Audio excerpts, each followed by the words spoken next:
Match పై England పట్టు బిగించేస్తుంది అనుకునే లోపే ఈ ఐదుగురు హీరోస్ కలిసి ఇంగ్లాండ్ కి దిమ్మ తిరిగేలా చేశారు, మ్యాచ్ ని గెలిపించేశారు. దీంతో ఛాంపియన్స్ ట్రోఫీపై ఆశలు కూడా పెంచారు. అవును బాస్, టీమిండియా T20I సిరీస్ లాగే ODI సిరీస్ ని కూడా జబర్దస్త్ విక్టరీతో మొదలు పెట్టింది. 3 ODI సిరీస్ లో ఫస్ట్ మ్యాచ్ లోనే ఇంగ్లాండ్ ని ఏదో ఓడించడం కాదు బాస్, చిత్తుగా ఓడించింది.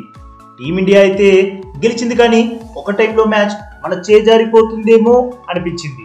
అయితే ఇది ఒకప్పటి టీమిండియా కాదు బాస్, ఓటమి అంచుల్లోంచి కూడా గెలుపు తీరాలకు చేర్చే తోపు ప్లేయర్స్ టీంలో ఉన్నారు. యాక్చువల్గా ఈ మ్యాచ్లో ఏం జరిగిందో చూద్దాం. ఇంగ్లాండ్ ఫస్ట్ బ్యాటింగ్ చేసి 47.4 ఓవర్స్లో 248 రన్స్ చేసి ఆల్అౌట్ అయింది. చెప్పాలంటే ఇంగ్లాండ్కి అద్దిరిపోయే స్టార్టే దక్కింది. విల్ సాల్ట్, డకెట్లు దంచి కొట్టారు. బట్ వీరిద్దరూ అవుట్ అయ్యాక ఇంగ్లాండ్ తడబడింది. బట్లర్ 50 రన్స్, బెతెల్ 51 రన్స్ తో ఇంగ్లాండ్ ఇన్నింగ్స్ ని చక్కదిద్దాలని చూశారు. కానీ మన బౌలర్స్ విజృంభించి వీరితో పాటు మిగతా వారిని కూడా అవుట్ చేసి పెవిలియన్ దారి పట్టించారు. ఇక మన బౌలింగ్ లో హర్షిత్ రాణాకి 3 వికెట్లు దక్కాయి. రవీంద్ర జడేజా కూడా 3 వికెట్లు కూల్చాడు. అయితే ఇందులో గొప్ప విషయం ఏంటంటే జడ్డు 9 ఓవర్స్ లో జస్ట్ 26 రన్స్ మాత్రమే ఇచ్చి ఆ 3 వికెట్లు దక్కించుకున్నాడు. ఇక టీమిండియా 249 పరుగుల టార్గెట్ తో బరిలోకి దిగింది. కానీ మనకి మంచి ఆరంభం లభించలేదు. 19 రన్స్ జోడించాక జైస్వాల్ అవుట్ అయ్యాడు. ఆ వెంటనే రోహిత్ కూడా పెవిలియన్ దారి పట్టాడు. దీంతో మ్యాచ్ ఏదో తేడా కొడుతుందే అనిపించింది. మ్యాచ్ ఏమైనా చేజారుతుందా అని కూడా అనిపించింది.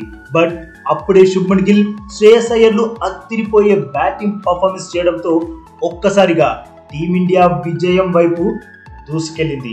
శ్రేయస్ అయ్యర్ 59 పరుగుల తుఫాన్ బ్యాటింగ్ చేశాడు. అది కేవలం 36 బంతుల్లోనే. అందులో 9 ఫోర్లు, 2 సిక్స్లు ఉన్నాయి. ఆ తర్వాత శుభ్మన్ గిల్ కి అక్షర్ పటేల్ మంచి సహకారాన్ని ఇచ్చాడు. అక్షర్ కి బ్యాటింగ్ ఆర్డర్ లో ప్రమోషన్ ఇచ్చినందుకు తన సత్తా చాటుకున్నాడు. ఈ మ్యాచ్ లో 6 ఫోర్లు 1 సిక్స్ తో 52 రన్స్ దంచాడు. ఇక టీమిండియా ఇంగ్లాండ్ ని ఫస్ట్ ODIలో చిత్తు చేయడానికి గల ముఖ్య కారణం శుభ్మన్ గిల్లే. యాక్చువల్ గా గిల్ కి టీంలో చోటు ఇవ్వదని చాలా మంది అభిప్రాయపడ్డారు. వారందరికీ గిల్ బ్యాట్ తోనే ఇచ్చి పడేశాడు. గిల్ ఈ మ్యాచ్ లో 14 ఫోర్లతో 87 రన్స్ సాధించి మ్యాచ్ లో హైయెస్ట్ రన్ స్కోరర్ గా నిలిచాడు. మ్యాచ్ ని గెలిపించాడు. ఇలా టీమిండియా ఛాంపియన్స్ ట్రోఫీకి ముందు అద్దిరిపోయే పర్ఫార్మెన్స్ తో మిగతా టీంలకు గట్టి హెచ్చరికలే జారీ చేసింది. అయితే ఈ గెలుపు ఎందుకంత స్పెషల్ అంటే ఓపెనర్స్ త్వరగానే అవుట్ అయినా మ్యాచ్ పై మిడిల్ ఆర్డర్ బ్యాటర్స్ పట్టు బిగించడం, మ్యాచ్ ని గెలిపించడం చాలా చాలా గొప్ప విషయం. ఏమంటారు బాస్?